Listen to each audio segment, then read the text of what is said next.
గురుగారు ఉగాది రోజు ప్రత్యేకంగా మనం పంచాంగ శ్రవణం ఎందుకు వినాలి అసలు? పంచాంగ శ్రవణం అనేది మీరు అనుకునే పంచాంగ శ్రవణం ఏంటంటే మనకి ఏ ఏ ఋతువులు వస్తాయి, ఏ పంటలు వస్తాయి, ఇవన్నీ ఏంటంటే అప్పటికి ఈ పంచాంగం చదువుకునే వాళ్ళందరూ ఉండేవాళ్ళు కాదు. వర్ణ వ్యవస్థ ఉండేది అప్పుడు. ఒక వర్ణం వాళ్ళే చదువు చెప్తుంటూ వీళ్ళు దీనికోసం శ్రమ పడుతూ ఇవన్నీ సైన్స్ నేర్చుకునేవాళ్ళు. కొంతమంది ఏమో ఈ గ్రామానికి కానీ, దేశానికి కానీ, రాజ్యానికి కానీ రక్షణగా ఉండేవాళ్ళు. కొంతమంది బిజినెస్ డెవలప్ చేసి ఫైనాన్షియల్ గ్రోత్ పెంచుతుండేవాళ్ళు. కొంతమంది ఏమో శ్రామిక వర్గంగా ఉండేవాళ్ళు. వీళ్ళందరికీ కూడా ఈ చదువుకున్న వాళ్ళ నాలెడ్జ్ని వాళ్ళకి షేర్ చేసేవాళ్ళు.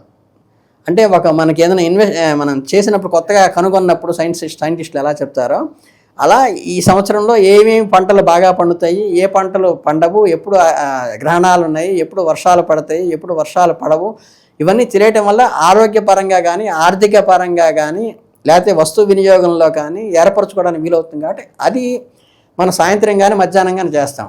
కానీ ఒరిజినల్గా ప్రతిరోజు మేము పంచాంగం చేసిన తిదివార నక్షత్ర యోగకరణాలు ప్రతిరోజు ప్రతి పూజలో చేసుకుంటాం 2 పూట్ల. గురుగారు ఉగాది రోజు మనం ఖచ్చితంగా ఉపవాసం చేయాలా, లేదంటే సాధారణంగా భోజనం చేస్తే సరిపోతుందా?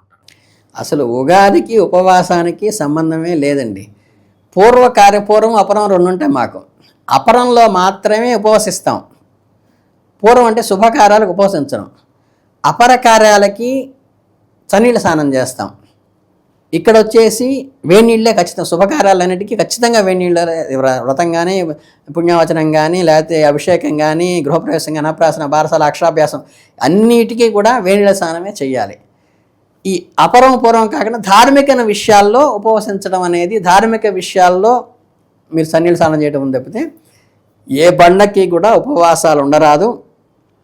చక్కగా మితాహారం తీసుకుని, ఫలాహారం తీసుకుని చేయమంటారు. ఇక్కడ చెప్పింది ఏంటంటే చూత కుసుమ భక్షణం చేసే అదొక్కడే పరగడుపుతో తీసుకోమన్నారు తప్పితే ఉపవసించమని చెప్పలేదు.